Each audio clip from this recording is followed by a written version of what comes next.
Welcome back to 5 Talk Street. I'm Christy Nelson. When most people hear the word hospice, they usually don't want to talk about it, but the best time to discuss it and learn more about it is before it's needed. And I'm here with Emily Bradford, the VNA Director of Hospice Services. Thanks for being here today. Thanks for having me. I appreciate it. So I think a lot of people don't even understand what hospice is until they need to use it. So tell us, what is hospice? Well, I think when you mention the word hospice to people, they automatically think, I'm going to die tomorrow, which isn't the case. Hospice helps people live well for as long as they have. It's not necessarily a place, it's a philosophy.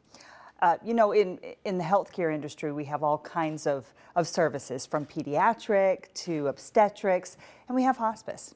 And hospice provides that end-of-life care for people that are terminally ill. And it's just, I think I've been in it for 15 years. I think it is just the best gift we can give someone because it really helps improve their quality of life. So when is the best time to start talking about hospice? Now, the sooner the better. I think people wait until the very, very end, and then it's difficult to have those hard conversations with their family and friends. So start talking about, what do you want the end of your life to be like? What's important to you? And start having that discussion now. And hospice is available. When there are no more treatments, curative treatments available for a disease process, that's the time to call in hospice. So what do you do if your loved one or family member does not want to discuss this with you? That's a tough one. That's a tough one, Christy. I think you be patient. You're patient, but you continue to bring it up. And instead of saying, do you want hospice? Say, what do you want? What's important to you? What do you want the end of your life to look like? And then from there, I think you're going to be able to bring in those questions of end-of-life care.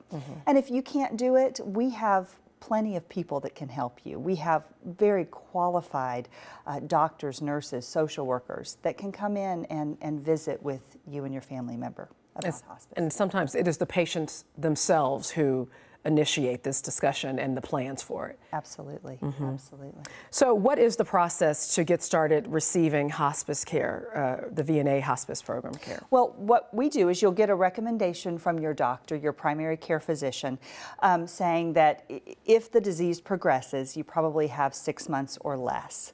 And at that point, they call in hospice, and we come in and we just talk about what your life goals are.